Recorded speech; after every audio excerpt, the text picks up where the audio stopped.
the field. It's Nero's Fiddle way at the lead. The outside Windy Fella. Coming to the outside. Messiah! Down the stretch they come. Messiah on the outside. Between horses, Rapaki Lad. Rapaki Lad. Messiah. Rapaki Lad. Near they are. Roger Houston from Pennsylvania, who calls the famous Little Brown Jug each year in Delaware, Ohio, in America, called as a special guest last night at Globe Derby Park, the Interdominion night. Adam Hamilton. He would have got excited if he'd called Pride of Petite and House of Lancelot. He certainly would have. I don't think accuracy is a key factor there, Bruce, with Roger's calling, but boy, he put some excitement into the night, set the scene for what was, I think, a real stellar night for harness racing. Has there been ever a better one? Oh, look, not in the time I've followed it. There's certainly been some veterans around that brought up some great nights last night, but for the new brigade of harness fans, and I really think we're going through a boom at the moment, last night was something quite extraordinary. The Pacers final, the key obviously was the fact that Sir Lancelot could get to the front and surprise everybody at the start. It certainly was. Brian Hancock, we know he's a master in these big races, but he kept that hidden secret up his sleeve. We realised that Sir Lancelot could get out of the gate quickly, but nothing like that. I think a lot of people conceded the race was virtually over when he found the lead, but when you study the sectional times, Bruce, they all had their chances to beat him, and Rainbow Knight almost did. Yes, I think the second sectional in the last mile was very, very fast, and that's around about where we're going to pick them up, with about a lap to go, with Sir Lancelot leading the field in the $400,000 final. First quarter, 30.1. Sir Lancelot led by a metre on the outside to bet. He's been without cover throughout. Quantum Lobel, the leader's back. Sovereign Hill in the 1-1. Anvil Star 3 back the inside. Second quarter, 28.8. Out 3 deep, surprise package. Next in the centre was Rainbow Knight. Then late bet the inside. Further back, Desperate Comment. Heracles still second last at the 500. And last of all, JJG. They head to the 400.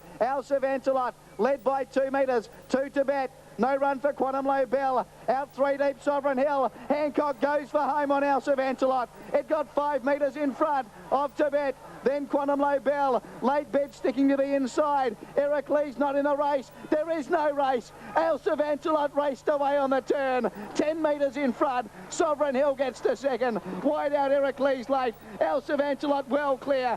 Getting out late, Rainbow Knight. Then Heracles. Sir Lancelot walking. Rainbow Knight flying. Oh, Sir Lancelot held on. What a great call by Terry McAuliffe.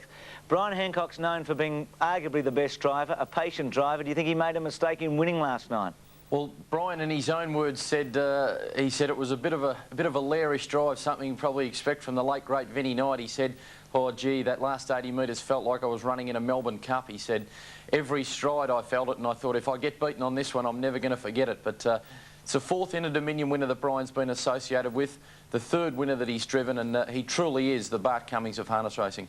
And Adam, you did talk to him after the race, and I think it was relief more than being just so excited about winning. I think it would have been the one that got away had he lost. This is what he had to say.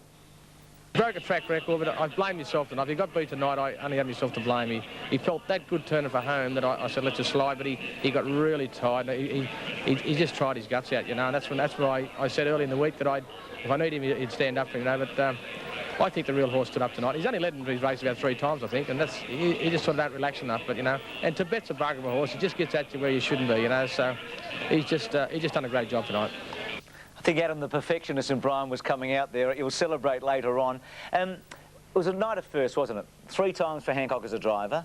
Yes. The first time we've ever had a Trotters final on the same night as the pacing final, and Pride of Petite created her own history last night. Yeah, she certainly did. Just on Sir Lancelot for a minute, he has been invited across to contest the Breeders' Crown race over in America. That'll be run in August, September. And as a great gesture, the South Australian TAB has offered to sponsor the trip to the tune of about $60,000 if Brian wants to take up that offer. So that'll be an interesting decision for Brian. For mine, he won't go, but it's a little bit sad because he would adapt beautifully to the American style of racing. But on to the Trotters, and well, what can we say? We had a developed print to decide the pacing final. We had the same in the Trotters. And I've got to say, the reception for Pride of Petite was probably one of the magic moments while I've been in harness racing. Well, the last time the Interdominion was in Adelaide, Sir Castleton Scotch Notch was arguably the race of the series. This probably actually upstaged the paces. It was on 40 minutes before, but you'll never get a finish like this. All the major protagonists were there. Hold On My Heart, Night Pistol, and the two back markers, Wagon Apollo and Pride of Petite. And we picked them up with about a half a lap to go. Pride of Petite's last. She can't possibly win. Pride of Petite not in the race at the 300, and Hold On My Heart led by 3 metres. 2 on the outside into Bank. Night Pistol coming back, then Kai Valley Prince, and now Wagon Apollo starting to charge home. Pride of Petite from a mile back. Hold On My Heart the leader. Coming at it now, Night Pistol. Wider out Wagon Apollo. Here's Pride of Petite, the champion mare. Pride of Petite and Wagon Apollo and Night Pistol. What a finish. Pride of Petite, Wagon Apollo, Night Pistol, the 3 of them. They've hit it locked together. Unbelievable. When Adam, you spoke with Tony Hurler. He has the magic touch, doesn't he, after the race? He's a champion, no doubt at all, Tony. And this is what he had to say. He didn't think he'd got up, actually, and I don't think a lot of people thought she'd made it. Turning for home, I thought we might just be in it because she'd sort of closed on him quite quickly. And halfway down the straight, I thought we might weigh in here, and wasn't until right on the line. Well, actually, I thought Wagon Apollo had actually beaten her on the line. I thought she's gone a terrific race to run second. And then when the call came our way, well, it was phenomenal, you know. First horse to win the Trotters 2 in a row. So, Adam, great series, fantastic night. Certainly was. I think last night showed that trotting, the Square Gate is going through a boom, and that Pride of Petite has finally now earned the right to be rated alongside Scotch Notch as the greatest trotters we've produced. Thanks, Adam, to you and also Neil Donnelly. It's been a fabulous series. We thank you for your efforts. It's been great to be part of it, Bruce. Thank you.